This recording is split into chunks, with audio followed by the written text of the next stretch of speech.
things first, I'm Jenna Wolf. That is the Hall of Famer Chris Carter. That is Nick Wright. We've made it to Thursday.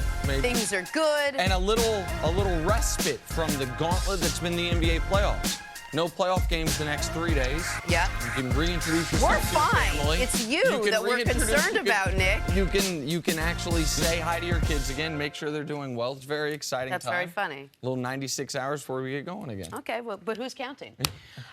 There's no games to talk about tomorrow. There was a game to talk about last night. Safe to say the process turned into the process of elimination for the Sixers. Great season, not so great playoff run. The Sixers, after defeating the Heat in 5 games, were sent packing by the Celtics in 5 games as well. 114-112 was your final. Ben Simmons, Joel Embiid, both bright, confident stars coming in. Both big question marks going out. Sixers come up short. The process is now in question. The process, I've said this before, the process is never going to end. It's a process to get to the playoffs. We did it. It's another one to get to the, I wouldn't say the semifinals, but the conference finals. We didn't do it, so next year, that's definitely our goal. Putting the process aside for a second and talking about their future aside, let's just talk about what happened in this series. What went wrong for the 76ers, CC? Well, I think Boston made more adjustments along the series, and Philadelphia, the couple opportunities that they did have, the games that they gave away, because if you look at it from a talent standpoint, roster standpoint, with the Celtics being depleted, you would think that Philadelphia would be a heavy favorite, definitely just based on what they have, what they've done. And, I mean, Boston, we knew offensively they'd be challenged. We didn't know that they would be as good as they would be at home. And I think, to me, the biggest difference is Boston's younger players, their ability to play with confidence at home in a dynamic way that if they go on the road, they only have to win 50% of those games. So they were able to do that, get the split there in Philadelphia. But outstanding series for the Boston Celtics. The adjustment they made, and at the end of the day in the NBA, can you stop people and can you make shots? Boston, the best in the NBA during the regular season, and their younger players in the playoffs, especially this series, 4-1 against the Celtics. Against the 76ers, they made shots. And I know we're going to focus more on Boston in a little bit, but on the Philadelphia side, it is inexcusable this series is over after 5 games. I know they're young. I know it's a great story. I know that they were one of the best stories in the process. They're over-under for wins this season. They exceeded that by about 10. There's a lot of good stories for the Philadelphia 76ers. But the reality is this series should still be going on. Philadelphia could have won this series 4-1 themselves. There were 2 games that were decisive victories. Game 1 by Boston, Game 4 by Philly. Every other game in this series not only came down to the end, Games 2, 3, and 5, but Philadelphia had multiple points in each of those games where they were a better than 9 out of 10 win probability. A 22-point lead in Game 2 after they lose Game 1. Up 4 with a minute left in overtime in Game 3. Last night, up 4 with 90 seconds left in the game. To go 0 for 3 in that spot is disastrous. I said going into this series, CeCe said something I thought was interesting, which is if Boston wins, the process has been delayed. I went as far as to say I cannot see a path to victory for the Celtics that doesn't involve a significant injury to a Philadelphia 76er, most notably Embiid or Simmons. The Sixers were fully healthy in this series, and they got out-executed and out-finished, game in, game out, and that's problematic for them. Well, I just don't think the problem I have is when you say, well, this is a young Sixers team and they're just getting used to the spotlight and they're just getting used to going deep into the playoffs. Because without Kyrie Irving and Gordon Hayward, this is a young Celtics team who don't have the experience in the playoffs, who weren't used to going into the postseason, who did win on the road.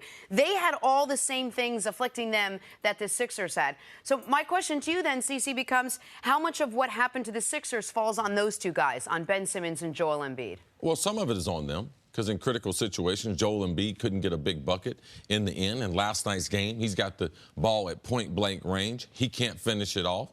You're supposed to be In that situation, Joel Embiid, you're supposed to be able to get a bucket. They went to him in isolation. They didn't double team him, and he's within 2 feet of the bucket, and he can't get it in. The reason why? It's still a skill thing. He's still a young player. He still doesn't have any left hand. One thing about LeBron, what makes him special, when he's at the rim, not his ability to get to the rim, but at the rim, he can finish with his right or his left hand. Ben Simmons cannot shoot. It's not exaggeration. He cannot shoot outside of 5 feet. So what did Brad Stevens do? He puts bigger guys on him. They lay off of him. And then if he tries to get to the rim, all those shots are contested in very tough shots. So they have major holes in their game, those two players, that they have to be able to fill those holes. And that's what I think will happen this summer. But the reason why I believe the process is still working and didn't really take a big step backwards, even though they have Kyrie coming, is because Markelle Fultz. I believe his athleticism, Philly does not have a point guard. Ben Simmons is not a point guard. I'm willing to debate that conversation with other people. He doesn't have the mindset for a point guard. He can't shoot like a point guard. He doesn't have the temperament as far as taking care of the ball like a point guard. So I believe Fultz, when he comes back, and he is that dynamic athlete at point guard to be able to negate some of the things that Kyrie Irving can do. And also, on the offensive standpoint, Boston don't have anyone that can guard him. So I like a point guard for the 76ers and one other veteran in free agency. I believe the process will be on schedule. You seem more bullish on Fultz than the Sixers did. The Sixers refused to play him. They didn't play him. He got healthy. He got able to play at the end of the regular season, and they felt like we were better off with not only Simmons, but T.J. McConnell, with anyone that they would put in the game. No, that's right now. We're talking about moving forward. Sure. Moving forward. All right, there's a reason why he was the first player in the draft, and he showed signs of that. When you get in a series like this, where his shot is still suspect, no, you give him the whole offseason and next year. That's what I'm talking about. I'm not talking about if he was in this series. Listen, I'm glad you mentioned that he was the first pick of the draft, because I don't think the process is off the rails. I'm not arguing that. I am arguing this was a disastrous series for them because it should be 3-2. It maybe should be 3-2 Philly. It certainly shouldn't be over 4-1 Boston, given how these games were played. But you mentioned the process. The architect of that process was Sam Hinkie. They fire him at the end of last season. And then the Colangelos come in, and what do? They trade out of the 3 spot with Boston, end up giving up a future draft pick so they can go get Fultz. Boston gets an extra draft pick and gets the guy who was the best player in this series, Jason Tatum. Like, that was you bring up Danny Ainge all the time, Jenna, and I give you a hard time just because I know his childhood crush and it's funny, but you brought that up just now. I understand that. But what he did with that trade in particular, that is a franchise. He got the better player and a pick. Right. He got a better player, and what likely will end up being, it's going to be Sacramento's pick next year. Sacramento's a train wreck. So that is one of the best moves he's made. On your point on Simmons, C, you've been saying all year, listen, the guy can't shoot outside 5 feet. In this series, he took 59 shots. He took 2 shots outside of the lane. And they weren't far outside. They were barely outside. He only took 10 shots outside of 6 feet. He was 2 for 10 on those. So if people don't watch the Sixers, when C's been saying all year long he can't shoot outside 5 feet, it sounds like hyperbole. Not only he can't make shots outside of 5 feet, he refuses to take them outside of 5 feet, which is almost as problematic as just missing a lot. The problematic part is, too, when you have a dominant center in Joel Embiid, it clogs the lane, like LeBron. I'll give him an example. LeBron needs shooters around him. He didn't realize that until he started getting into the Miami tenure, where he already had D-Wade, he already had Bosh. They had to convert Bosh to a stretch 5 to open up the court. When you have Ben Simmons, he can't shoot, and you have Joel Embiid, who has the skill set, he can play inside or outside, all it does is it clogs the lane and makes it cumbersome to be able to run the offense. All right, so the Boston Celtics will now face the Cleveland Cavaliers in the Eastern Conference Finals. We will talk more about this game from the Celtics standpoint coming up. But on the other side, let's talk some football. How much pressure is on Ezekiel Elliott this season? Hear it from Jerry Jones next on First Things First. All right, we're going to get to the Cowboys in just a second. But first, Sixers, Celtics, Game 5. Ben Simmons fakes out Marcus Smart, throwing down the big dunk. He can make that shot, CC. That one's not a problem for him whatsoever. I don't know what happened to the defense here. Not great communication on the switch. And a little super highway to the rim. Yeah, that's about as close. Yeah, that's about as close you can get to the rim. That's his range. Outside of that, he'll miss it. Same game, same guy. This time Ben Simmons gets the spinning 360 in traffic somehow. Did I watch this game? Did he score 50 or something? Well, no, but the Celtics didn't have a lot of highlight plays, a lot of efficient plays. They haven't, but, you know, not a lot of fantastic wow plays. That was kind of the story of the series. Yes. Philly had, remember the last game, Embiid had the 2 monster dunks, but they lost. The impressive thing about that one, he shot it right-handed, and he's a left-handed player.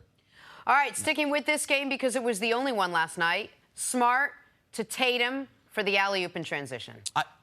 Tatum's jump shot, we didn't know it was there. We didn't know he was going to be as athletic. You could see a little bit of that at Duke, but we didn't see what we saw in his game that, yes, he can play above the rim.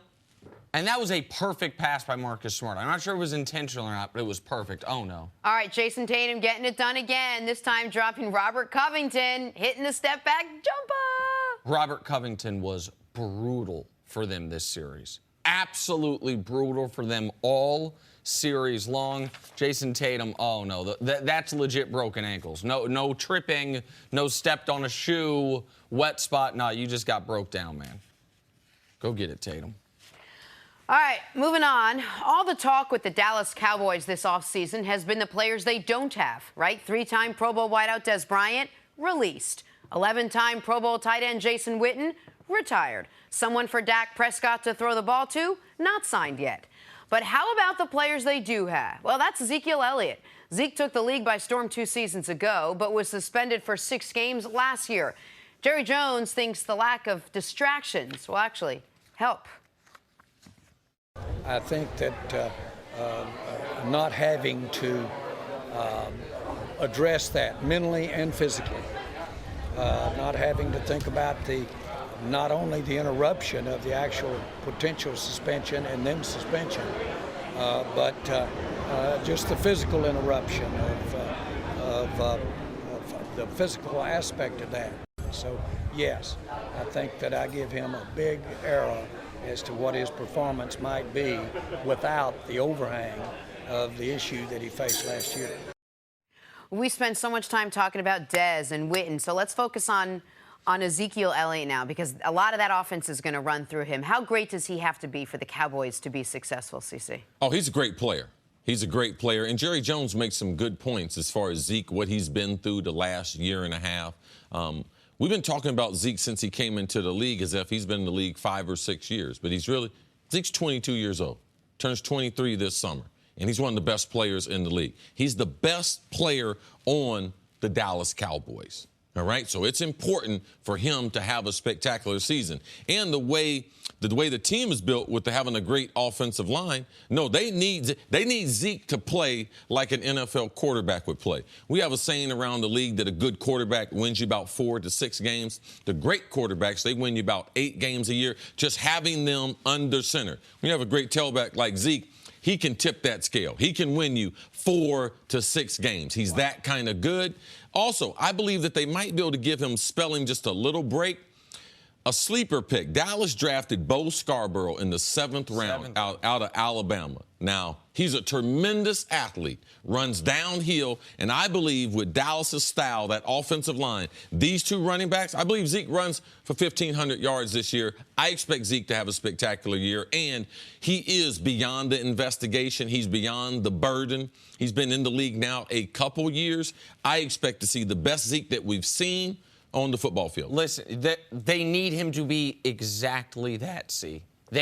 When we list the quarterbacks in the NFC and where Dak is in that hierarchy, when we list the teams in the NFC and where the Cowboys are in that hierarchy, when we list the wide receivers and tight ends, skill position guys in the NFC and where the Cowboys fall in that hierarchy, they need, if they are going to be a double-digit win team, if they are going to compete for the playoffs, Ezekiel Elliott, in my eyes, needs to be in the MVP discussion, similar to how Todd Gurley was last year.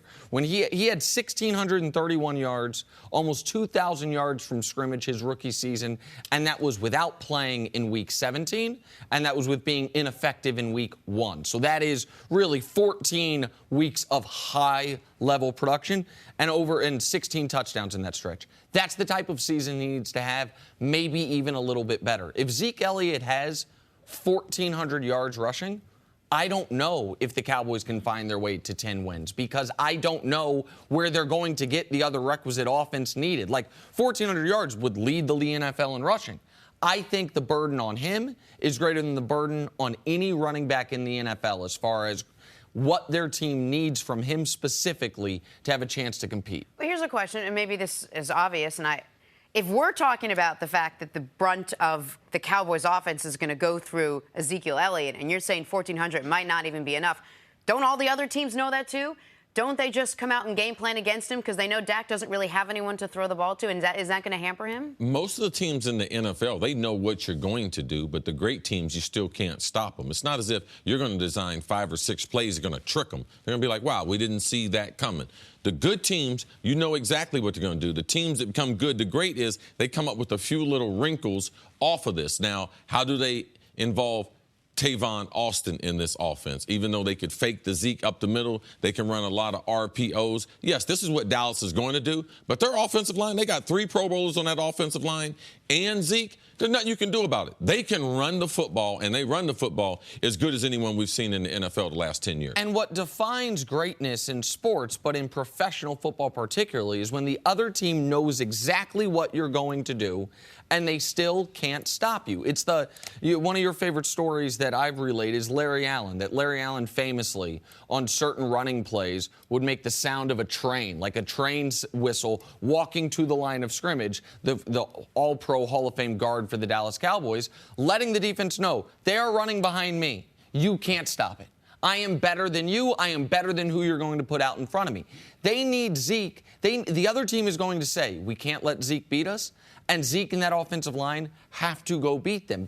The stat that you love so much, 1,100 yards from 1,120 rushing yards on first down his rookie season. That's what they've got to get back to. 2nd and 4s, 2nd and 3s, where no matter how limited your skill position guys are, the defense is at such a disadvantage. Yeah, I don't think people understand the totality and the physical damage the running game does to a defense and how we have seen. If you have a good running game, it's amazing how much better your defense gets because it doesn't have to play on the field as long. And if this can be a running team that can score early, that's what happens when Dallas runs the ball. It really helps out their defense, which is a little undersized, and then they get after the quarterback, help create turnovers. It's a lot of pressure to put on both Zeke and Dak. You're asking these 2 guys in their 3rd year. We need both of you to go out and be the saviors for this team. Well, I think Zeke can remove some of the pressure from Dak by playing at the level that I'm talking about. I also think for Zeke, he does have, to a degree, something to prove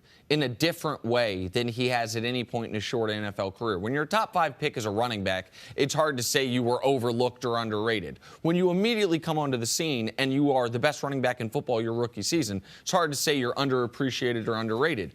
But last year, when all of a sudden, look at Todd Gurley.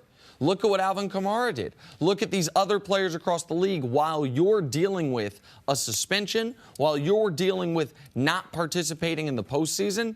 Now, all of a sudden, Zeke, for the first time, I would imagine, since he first got to Ohio State, has something to prove again. I don't know how much that actually incentivizes a player, but I don't think that can be a bad thing. I can't find the Cowboys offense otherwise. I can't find the points. I can't find the yards they're going to need to compete in what is, to me, the far tougher of the conference. Yeah, also, I think I have more confidence in Allen Hurns as a wide receiver and what he can do and how he can replace some of what they lost with Witten and some of what they lost with Dez Bryant. I have confidence that he still can be he's still a young player, that he can be a very good receiver.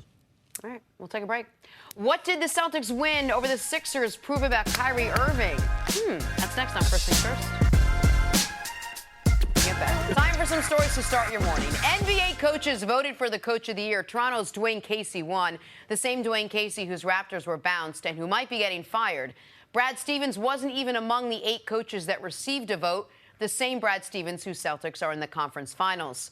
Nick, you think the coaches get this right? I don't have an issue with Dwayne Casey winning it. My vote would have been for Brad Stevens, who got 0 votes. I think the bigger story here is there has been, if you talk to people in league circles, if you talk to coaches, a little bubbling bitterness or resentment towards the way folks in the media, such as myself, deify Brad Stevens and act as if he's on a separate plane from every other coach. This was voted on by the coaches, and I think it's a little get back. Not a single one of them voted for Brad Stevens. Well, I tried to tell you, Nick, you guys are a little early on the Brad Stevens. He's done a great job there. People giving him an awful lot of credit, but there's other guys around the league, and I feel like the coaches that we should be talking about. What's going on in Boston? It is special, but what has Brad won? Last year with the #1 seed, what did they do against Cleveland? Let's watch him against the Cavs, see what kind of adjustments he makes against LeBron, a real superstar, compared to those two young guys at Philadelphia. All right, on to the NFL. According to reports, wide receiver Brandon Marshall is meeting with the Seahawks today. Marshall was released by the Giants last month after an injury-plagued season. CeCe, can 34-year-old Marshall still make an impact in the NFL? Oh, absolutely. I don't know if Seattle is the place for him, because I believe Seattle, the way they compete, the way they practice, it is not really built for a aging receiver like Brandon Marshall. But do I still think he's a starter in the league? Yes. Do I still believe he can make a contribution in the league? Yes. He's in great shape through this offseason of rehabbing and looking forward to – I believe he'll play one more year. If he finishes on a high note, I believe he walks into retirement after the 18th season. I'm going to cede my time to the senator from Ohio, Chris Carter. I got two questions for you. One, do you think Brandon Marshall is better than Des Bryant right now? Yes, absolutely. Brandon Marshall's... Wait a second. Do you think Brandon Marshall is better than Des? I believe they're different. I believe Des is better than Brandon right now, yes. Do you think Brandon will get a job before Des? Oh, interesting. I'm going to tell you, Brandon Marshall has a better reputation than Des Bryant. Which is crazy given if you know Brandon Marshall's story before he got some mental health. Because he's been known as being crazy. Right, but he got some mental health and mental help with his mental health, and it's an interesting situation. Yes. Des is better, but I think Brandon's going to get a job first. Hey, Kurt Warner's already in the Hall of Fame, but apparently he tried to play in the NFL this upcoming season. Warner said he was in discussions with an NFL coach, but the team went out and signed somebody else. CeCe, who are you in discussions with, and could the 46-year-old actually have still played? Ooh, it's be very hard. Now, I believe he can still throw the ball because quarterbacks, a lot of them, they don't lose their arm strength. But let me tell you something. There's something about that contact that is not built for being old. No, he couldn't take a hit. He can throw the ball 7-on-7, but once they hit him. Kurt Warner's a Hall of Famer. Nothing but respect for him. But in his athletic prime, Kurt Warner wasn't great at taking hits. I'm old enough to remember him with the Giants between the Rams and the Cardinals when he was getting mollywopped and looked like he was on his way out of the league. Got to Arizona, good protection schemes, teamed up with Fitzgerald. Can't play 40. Come on, You got like 8 kids, man. Stay home. Well, maybe that's why he's trying to go back. Too many damn kids in the house. Finally, Tiger Woods tees off at 1:52 today at the Players' Championship, and what a group he is in. He's playing alongside Phil Mickelson and Ricky Fowler. CeCe, what do you expect from Tiger in golf's 5th major? This is going to be interesting because this is a course, the TPC there in Sawgrass, Ponte Vedra, Florida, that he's not in love with. Now, as far as the players in the field, he's the only one that has won the TPC, won at TPC twice. So he is one of the favorites. Right now, I don't expect Tiger to win because he's driving the ball better, not putting great. But with the field, I still think this is not a course that he likes. I think his first win, it won't be a major. I think it will be at Muirfield, Jack's Place, later on this month. I think that's the best shot for Tiger to win. Now, in Jacksonville, the scores might be a little bit higher. It's going to be warmer. That means they'll make more birdies. And this is a very, very tough golf course. So Tiger's got to be able to shoot 4 or 5 under in round 1 or 2. That's kind of been one of his bugaboo. You don't want to come back from all these young players playing, and he gets too many shots down and starts pressing. And he gets too many guys between him and the leader. Like, that's the other thing that's happened to him. It's one thing if you're 6 shots back, but you're in 3rd place, it's like, all right, we just need the leader to have a bad round. But when you're 6 shots back and you're in 11th place, someone's going to go on a run. Someone's not going to fall back to the pack. Any grass notes for this particular golf course you want to share with us before I get it's in Florida. It's his type of grass. Okay, that's what I thought. So, yes. So this is one of the, not necessarily a putting green he has in his backyard, but he's used to playing on this type of grass because he lives in Florida, does a lot of Yes, for those who don't remember when Tiger won the amateur, when he made that putt on number 17, he was a skinny little kid, had those big old pants on, belt was up by his chin. It was at this same golf course, so he's got great memories there. Okay, so here's my takeaway from just watching Tiger this year. it is so interesting to me that each tournament that we've been a little disappointed with it. So take away the first couple tournaments where he was in contention on going into the 70th hole of each of the first two tournaments back, or that we talked about. It was the Valspar and then Arnie's tournament afterwards. Since then, he's had elite portions of his game paired with sliding back on other portions of his game. He had the tournament where he didn't miss a single putt within 9 feet. It was like 57 to 57, but he couldn't drive the ball straight. Like, you might as well have not, you just left the driver at home. Then this past week, his driving was arguably the best it's been during his comeback, and his putting was egregious. Had more than 30 putts in every single round of the tournament. Like, he's yet to be able to he's yet to be able to put the whole thing together. Have decent, good driving, good iron play, and good putting. There's been one of those three missing in each tournament he's played. Right. There's also some good news, too, is when Tiger is playing, because he's been able to practice, it shows that he still hadn't had a setback from the fusion of his back surgery. So also he's not in pain, he's able to practice, and he has a normal schedule on the PGA Tour. Typically, I look for him to win. I look for him to win sometime this summer. You know how I get very important notes in my ear? We wear these IFBs. We get very important notes. Our executive producer, Keta, wants me to let you know that is Bermuda grass. Oh. I don't even know what that means, but the grass is Bermuda grass. So, Keta, thank you so much. I was able to contribute to that That's the typical conversation. grass in Florida golf courses, right? Bermuda grass? Yeah. Obviously, at Nick. least on the golf course. Come on. Okay, there you go. Thank you. Appreciate Your that. favorite kind of grass? Yeah, JR. Oh, well, I tried not to go there, and all y'all went there. Hey, speaking of basketball, let's face it. The Sixers were supposed to win this series. They had momentum. They had the moxie. They had the big stars. They had Vegas. But the Celtics had consistency and quiet confidence, and in the end, they had more points. When you get 25 out of Jason Tatum, 24 out of Jaylen Brown, and 17 out of Terry Rozier, you win games. The Celtics won games. They beat the Sixers 114-112 last night to advance to the Eastern Conference Finals, where they will face LeBron James and the Cavs. Here is Tatum after the game. It was incredible. So many people, after Gordon got hurt and Kyrie and, when Smart went down and Tice, nobody expected us to go to the Eastern Conference Finals. So it just, continue to prove people wrong and, have fun while we're doing it. No Gordon Hayward, no Kyrie Irving. Young guys, not a ton of experience at all. How were the Celtics able to overcome everything they did to win this series? The only thing you didn't mention, Jen, is they're really talented. They got some talented players. So yes, they don't have their two most talented players, but they have a talented roster. They've caught lightning in a bottle with their young players, 21-year-old Jaylen Brown, 20-year-old Jason Tatum. They didn't know. If you tell the Celtics, hey, man, Tatum, he's going to be a knockdown shooter. Really? Scored 20 points 7 games in a row in the playoff. Really? Jaylen Brown, he's going to develop intermediate game. He's going to develop a three-point shot. Yeah. After being very one-dimensional as a first-year player.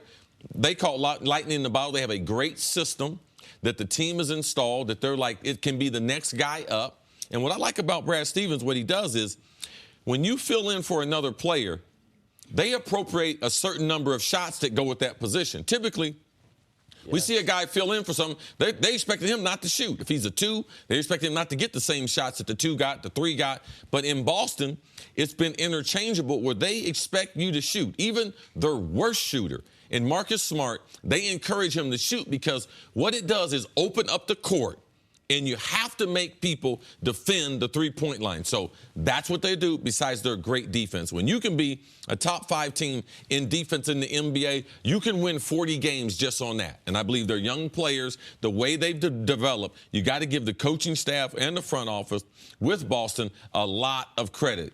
Tatum, Brown, Rozier coming on, emerging. You cannot predict the overall growth of how much these players have developed. I'm glad you mentioned the talent part of it, because when I was talking about the Brad Stevens and some of the maybe unspoken bitterness other coaches have towards the way he's talked about, the point that's been made to me is y'all need to stop acting like Boston doesn't have talent. You guys need to stop acting like Boston, because they lost their 2 most talented players, that they're just some bare cupboard. They had back-to-back top 3 picks who have developed into guys that not only deserve that draft position, but maybe in Jason Tatum's case, a higher draft position. Al Horford while he's never put up the gaudiest counting stats, is one of the best big man defenders as far as a smart team defense standpoint. And he is, as we've seen in this series, he can really give fits to a great defender in Joel Embiid. Now, I don't think anyone saw Terry Rozier all of a sudden averaging 17 points a game in a playoff series. That's the one where it's like, wow, where did that come from? But these other guys were there's a reason Jaylen Brown and Jason Tatum were consensus top 5 picks, and that Al Horford had multiple teams offering him a max contract when he signed with Boston. If that's the case, then why did everyone have the Sixers winning this? Why were the Sixers favored to win this? Why was it all, well, the Sixers are going to run right over the Celtics? The Sixers were the hottest team in the NBA. They've won 20 of 21. The Sixers, since Christmas Day, had been playing at a super level, and then even without Joel Embiid, they had maintained that level, and they were coming together. They were healthy, and we just thought, like the Sixers, we thought their top-line talent, we thought the best two young players on the court, or I did, would be Embiid and Simmons. The best young player on the court was Jason Tatum. Yeah, and Boston offensively, we know they're challenged. They were better offensively than we expected. And, Jenna, people have to look at it. Sometimes we don't know what we're talking about. All right? That can't be it. What's the other option? No. Jenna, sometimes we don't know what is going to happen. In the Boston series, you would not think they're going to win Game 1 and Game number 2. Nick gave you the stats earlier as far as Philadelphia, the opportunities they had in 3 of the 4 games to snatch those games. They lost those games. Right. They lost all those games. So that becomes important, winning tight games. And for a young team, Philadelphia, they're inexperienced. Boston probably has maybe a little more experience than them, but both teams are inexperienced. That's why the inexperience kind of negated itself. And while a 7-game series is a decent sample size, you are also sometimes victim to outlier performances. Aaron Baines, in this playoff run, has made more threes than he had made in his entire NBA career prior to this season. Marcus Smart, who you mentioned, they let him shoot even though he's a terrible shooter. Historically speaking, he is the single worst high-volume three-point shooter in the history of professional basketball. He shoots 39% from 3 this series. Like, that's going to when those guys all of a sudden are hitting their shots, and Marcus Morris is the one that shot 39% from 3, but Marcus Smart, you saw it in Game 3. All of a sudden, he's hitting key threes. And when 3 games come down to the wire, you win all 3 of those games. That's how these types of things happen. And we discounted the importance of home court. Boston hadn't lost at home in the first round. Right. 4-0 at home in the first round, 0-3. They didn't lose at home in this round. So what does all this say about Kyrie Irving and how much the team needs or doesn't need him? Oh, now listen, they don't have nobody on that team like Kyrie Irving. We have seen Kyrie Irving at every level of the playoffs be spectacular. They don't have nobody on their roster can go for 40. They don't have nobody can match Golden State. But do they need, if they're divvying up the points the way they are? If they play against the West tonight, they're going to get smacked 4 games in a row. So let's not get carried away with who Boston is and the players that Kyrie Irving is and Gordon Hayward. Their future looks bright, but let's not get carried away. This Celtics team, if they were able to get to the Cavs, it would be probably one of the most lopsided series in the finals we've seen in a long time. If they were you're saying if they get through the Cavs and play the Warriors or the Rockets, I understand. Listen, every team's better with Kyrie than without Kyrie. He's one of the 12 best basketball players alive. I recognize that. But I also think that this year, would the Celtics have been the 1 seed if Kyrie had played the final 20 games? No, they were going to be the 2 seed either way. Would the Celtics have beaten Philadelphia quicker if Kyrie were out there? No, I don't think you could have beat them much quicker than 5 games.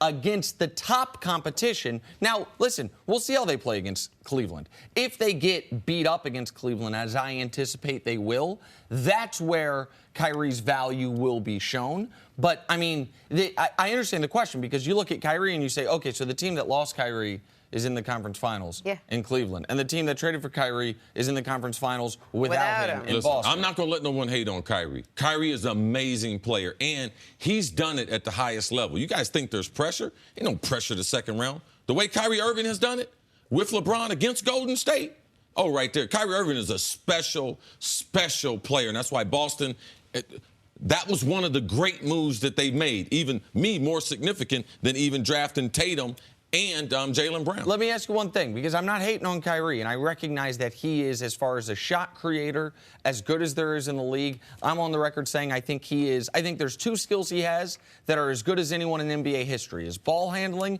and his below-the-rim finishing. But if he's playing instead of Rozier, do you agree their team defense takes a step back? Yeah, I think we equate too much to that. You say the same thing when they put Steph in. Yeah, but we got a hell of a lot better offensively. Well, how many times I'm going to go down the court on the offensive end? You worried about me going down the court on the defensive end. What it also does is it exhausts the defense because you got to stop this guy. So I don't like to use that formula. Well, if the backup guy should be better at defense. There's a reason why he's the backup. Fair enough. I understand that part of it. I don't. It's not like I don't see the gain. Like you're getting some. It's not like you're getting some the guy's going to block 5 shots a game. Guy going to get you 4 steals a game. No, but it's less about, to me, and I guess it's. You know what makes it better? Hold on. It's less about whether or not Rozier is a huge plus defensively, and more about how much of a negative do you think Kyrie is defensively. But go ahead. I think Kyrie, I would much rather have him on the court and what he can do for my offense than be concerned. This ain't no great defensive league. Like, we just now started talking about playing defense in the playoffs. We see what they do. We see what Harden does. We see what LeBron does to get through the regular season. And Kyrie Irving is no different. His difference is he's challenged by size. All right, this is a good topic. We will discuss this with C.J. McCollum, who will join us to break down this and other things playoff-related in a little bit. Plus, big contender in the NFC takes a big-time hit. That's next on First Things First. Welcome back to First Things First. Former Super Bowl champ Chris Canty is here. In the building. How you guys doing with his New York Jets green and everything. I mean, it's someone's got to support that team. Green. I don't know if this is New York Jets green or if this is money green. All I can say is business is booming. Apologies. Appreciate you, CC. Good looking out. In Sam Darnold's case, it's both, and in Chris Canty's case, it's both. And if you're a fan of the show, you know Chris Canty is a frequent visitor to the show. I just told my bosses we need more Chris Canty. Hey, all right? That's what I'm saying. Everybody needs more Chris Canty in their life. There you go. Okay. You already know. If you're sliding into DMs, I'll slide him over in Nixie. Let's do that. All right. Yesterday, we learned that Saints running back Mark Ingram was suspended 4 games after testing positive for an illegal substance. His agent said in a statement that Ingram was vigorously appealing the suspension and that Ingram took neither a performance-enhancing drug nor a substance nor an illegal substance. The league later issued a statement saying that Ingram's appeal had already been heard and denied. CeCe, let me start with you on this one. How big of a deal is Ingram's 4-game suspension for the Saints? For the Saints, it's a big deal because he's a player that they didn't foresee something like this happening. When you have a roster, Bill Walsh talks about it, you can have 5 bad guys, 5 edgy guys, 5 guys you might have a problem with their personality, what they do off the field. 5 guys might get suspended sometime. Or might get into a fight, might do something questionable. But besides that, based on the ratio, 53-man roster, 8-10 guys on the practice squad, you can't really have more than that. When the Saints look at their roster, they think Mark Ingram is totally away from that. They think he's one of the true leaders, just like Drew Brees. So not only his influence on the locker room, but his influence that they felt like Alvin Kamara, his overall development, him partnered with Mark Ingram, was critical for him to develop. Because this is the most productive Alvin Kamara has been. After 4 years of college, to come and have your career highs in the NFL, you just don't expect that. So Mark's impact on him on the field and in that locker room. I know Mark. I've been knowing him. I know his family. He works out with the same trainers at the same facility that we have for years. I have seen him, worked out beside him. This is not what I expect. But it's a big, big deal when the organization and you have one of your frontline players and he's going to miss a quarter of the season. Wait, what you're saying, just for the audience that wasn't watching yesterday, you think that you don't believe that it was some sort of performance-enhancing drug. You're saying that it was what he says that it was. Mark has not shown me the character that he would try to take HGH or some other type of steroid. So it was a supplement or something. Yeah, because the supplement, this is the way it happens. by accident, there's something in the labeling that's not in the labeling, that's in the can, that these guys are either taking for recovery, either for muscle build, or other things that they're taking. And because the lack of regulation, we see 4 or 5 guys a year that there's some mistake in the sampling, and there's something inside of there that is not allowed. It sends up a red flag, and a red flag for steroids is an automatic positive test. Absolutely, CC. And the NFL tells you when you join that you are responsible for what you put in your body. So this is one of those things that Mark Ingram is kind of fallen into. And although there might be a therapeutic exemption for what he's taking, he didn't have that particular exemption. So that's why the NFL is holding him accountable. From an individual standpoint, this is not exactly the ideal situation for Mark Ingram because he's knocking on 30 years old and he's going into a contract year. So coming off of your second Pro Bowl, you want to be able to show that you can have another full season of production at that level so you can command the kind of dollars that you want on the open market. Looking at Alvin Kamara, CC, you hit the nail on the head. I think they're the perfect complement to one another. The skill sets, what they bring to the table. So there's going to be effect on his game as well. But taking a big picture view of this thing, the New Orleans Saints are going for it. They're trying to win a Super Bowl. That's why they traded a first-round pick in 2019 to move up to draft Marcus Davenport. They needed another pass rusher. They're gearing up to try to make another championship run with Drew Brees. And so when you consider the first 4 opponents, although it's not murderer's row with the defenses that they'll be facing, it's the Bucs, the Browns, the Falcons, and the Giants. It's 2 divisional opponents, one of them on the road. Right. So you don't want to put yourself in a hole early in the season, and not having that ground game be with Drew Brees in that offensive passing game, that's going to affect this team. So I don't necessarily know that this is going to be a good situation for the Saints missing a big part of their offense. 1,500 yards from scrimmage last year. I don't know that this is what they envision going into the 2018 season. From a positive standpoint, if I'm Sean Payton, if I'm the general manager, if I'm Drew Brees or any other player in that locker room, I like the early suspension. Just like Tom Brady a couple years ago, he misses 4 games to start the season. You have time to recover. You can have a bad month in the NFL. You can't have a bad December, but you can have a bad September. So I like the suspension being early, and I like also that there's not a cloud above the team, which we saw with Dallas last year. You have other guys answering questions week after week. Well, is he going to be here? Is he not going to be here? The effect on the team and the role that those players take. So from a positive standpoint, I'm glad they're able to get it out the first 4 games of the season because it gives the Saints enough time that they can recover. All right, so you made 2 points that there's exactly where my mind was, and I want to elaborate on them. One is the divisional opponent part of it.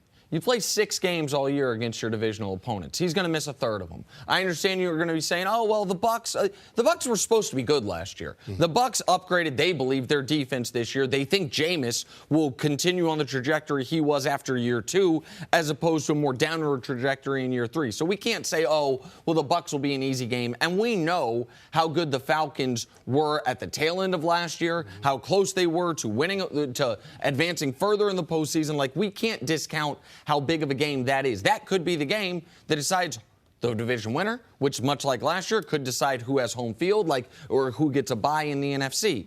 The other part of it is that trade on draft day.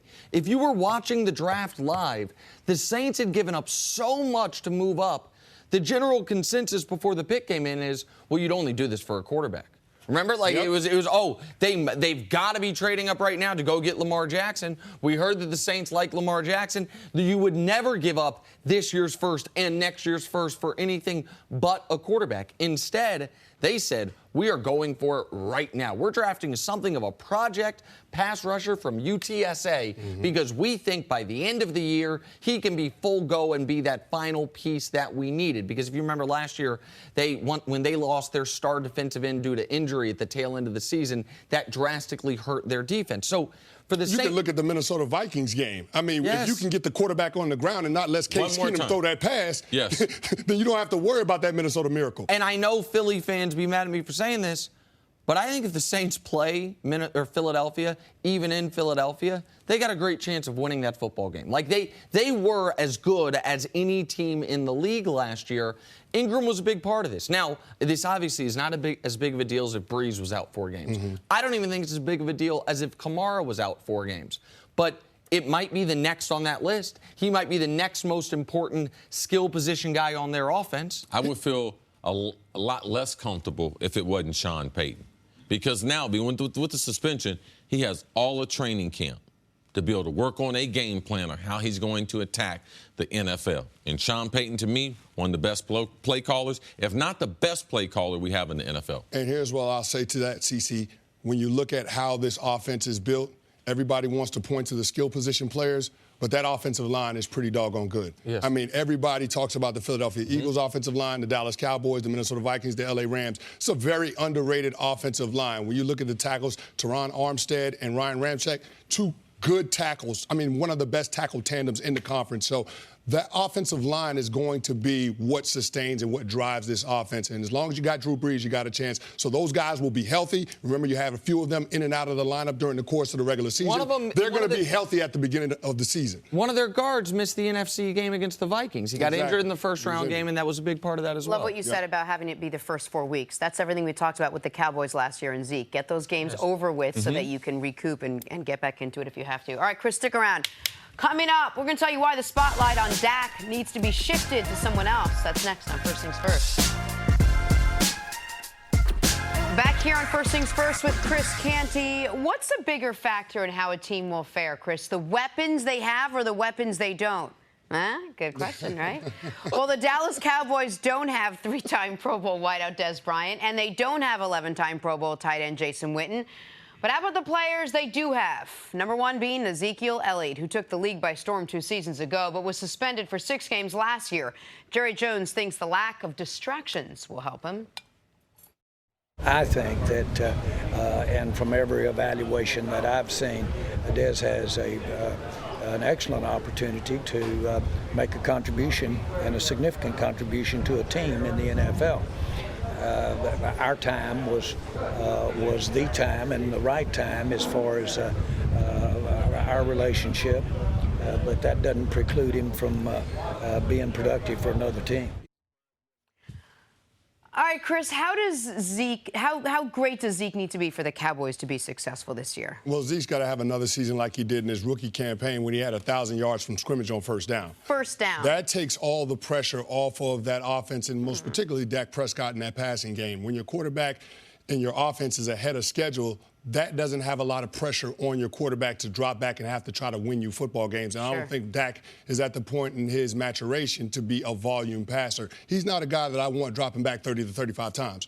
I want Dak Prescott dropping back somewhere between 18 and 25 times, and I want to be able to turn around and hand the ball off to Ezekiel Elliott 20 to 25 times, allow that offense and that running back to be the hammer and really control time of possession, being able to control field position, move the sticks, and that's how we're going to win football games. The Dallas Cowboys in 2016, they won 13 games because they controlled time of possession, they kept a bad defense off of the field, and they didn't put too much on a rookie passer. That's their formula. That's what Ezekiel Elliott has to do in order for this Dallas Cowboys team to have a successful year. Remember, looking at Dak's stats from last year, he had 16 total turnovers. 10 of them came during that 6-game Ezekiel Elliott suspension. But listen, the template you're describing, where you're basically going to, I don't want to say win despite your quarterback, but not ask your quarterback to go out there and win you a bunch of games. There's 2 ways that can work. You either have a very good defense to complement your running game, or your running game is the best in the league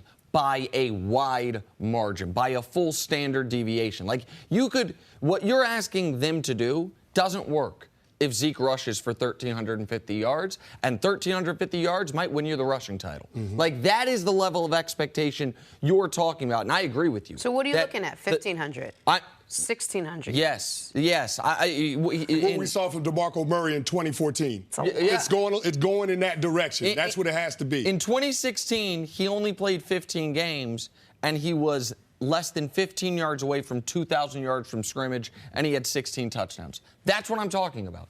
Unless Dak is going to take a significant step forward, which I think will be difficult given the weapons he has as far as pass catchers, tight ends, and receivers, you need Zeke to be in the MVP discussion. That type of season for this Cowboys team to win 10 or more games. I think it's very important that Zeke has a good year, but I think it's more important of all the people that we're not talking about that they have a good year. I think Zeke is the most dependable thing that they have. Why am I expecting him to have a great year? It's just not because of the offensive line. It's not because now he's got 2 years of experience, but what he has gone through in the last 24 months. When he left Ohio State, he did have some injuries. in coming into the league. So he wasn't in talking to his dad, who last year I talked to his dad several times on the phone. He wasn't able to lift weights like he typically would. Now, he is a workout warrior. We know about his speed, but he couldn't lift weights a lot his rookie year. Second year, we know what he went through off the field. So that was troubling time. So right now, I mean, this is the most peace he's had since he left Ohio State. So I expect him to have a great year. But there's more pressure on the offensive coordinator. There's more pressure on Jason Garrett as a head coach and the other complementary players, Allen Hurns, Terrence Williams, Cole Beasley, all these players and these coaches, they have to come up with the game plan that they can get explosive plays. You run the ball in the NFL to control the clock and to help your defense, but you score points in the passing game. So regardless of how much y'all talk about Zeke, 1,300, 1,500, all those numbers are just a footnote. If they don't make big plays and have a consistent passing game,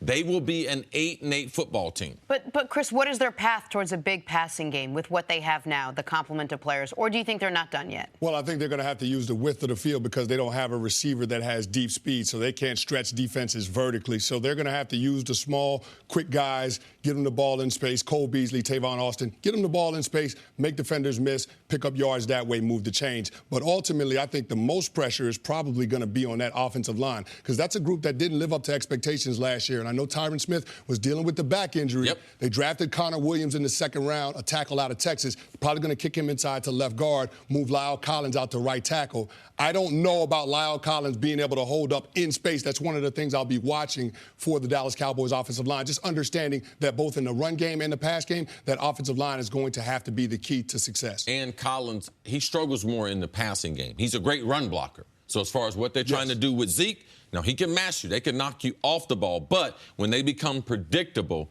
he can be one of the weak links over on the right side. If we're talking about how the Cowboys are going to score points or move the ball absent of Ezekiel Elliott, I know, CeCe, you mentioned earlier that you're more bullish on Allen Hurns than you believe I am or than maybe a lot of the football world is. I want to mention Tavon Austin. Because Tavon Austin was taken with a top 12 pick in Los Angeles. He was then given a contract that a lot of the football world said, wait, what, really? And then it seemed like the way the Rams were using him with Jeff Fisher was almost to try to justify the contract. Like, we've got to get him the ball a lot. But that doesn't mean he's not a quality player, right? It doesn't mean that he can't be helpful, even if in Los Angeles we looked at, well, he shouldn't be the fourth highest paid receiver in the league. How do you guys see? Because they're going to use him as more of a running option, screens, jet sweeps, than he was used in Los Angeles, where he was an undersized receiver. How much of a dynamic playmaking threat do you think Tavon gives them that they didn't have last year? What I think they'll do is I believe that they'll have a three-headed monster. We know Zeke's going to get predominantly most of those carries. Zeke also has to be a better receiver out of the backfield. I look for that in year number 3 to be a special part of his game. But I told you, I mentioned a guy before, Bo Scarborough, the 7th-round pick out of Alabama. It's back to the days when Dallas had a running back named Marion Barber. Yes. And he scored all those touchdowns. So the 1-2 punch between him, now we have a change of pace in Tavon Austin. He's not a wide receiver. He is a specialty player, running back specialty player, going sideline to sideline. So what do we see Nick Foles when they struggled last year in faking the ball in the line of scrimmage to one of their running backs and getting the RPOs where you can throw a quick slant or you can swing the ball to another running back or throw the ball sideways. These are the things that you have to see in Dallas's offense. A lot like Dak did when he was in college, a lot like Tavon Austin did when he was in college. Also, the RPOs. Watch Ohio State when they thrashed Alabama. That's what they ran Zeke on. So all the talent that they do have with Cole Beasley, it leads to them going sideline to sideline better than they've been able to do. Yeah, I think the offensive passing game has to be more geared toward getting the ball out of Dak Prescott's hands quickly with a lot of those RPOs. Similar to what Doug Peterson tried to do with some elements with Nick Foles when he became the starting quarterback with the Philadelphia Eagles. I just don't want Dak trying to throw the ball or push the ball down the field because I don't think that he has the personnel to be able to do so. But I also don't believe that he's developed as a passer to be able to do that consistently and win games that way. So it's going to have to be get the ball out of his hands, 2 guys that can make plays, make people miss in space. That's how they're going to have success in the passing game. But again, it has to be in tandem with the running game. And the running game has to make sure to keep that offense out of long downs and distances. You don't want to become predictable in your passing game with Dak Prescott and these skill position players right now. Chris Canny, thank you so much. Great Great job, insight, as always. Coming up, Is the process broken? That's what they might be saying about Philadelphia. It's coming your way on First Things First. I'm Jenna Wolf, and thank you for listening to the First Things First podcast. Make sure to subscribe and tell your friends, family, and coworkers about the podcast, which, by the way, is available on iTunes and all your favorite podcast apps. You can catch a fresh new episode every Monday through Friday on FS1, starting at 6:30 a.m. Eastern, 3:30 a.m. Pacific. So long, everyone.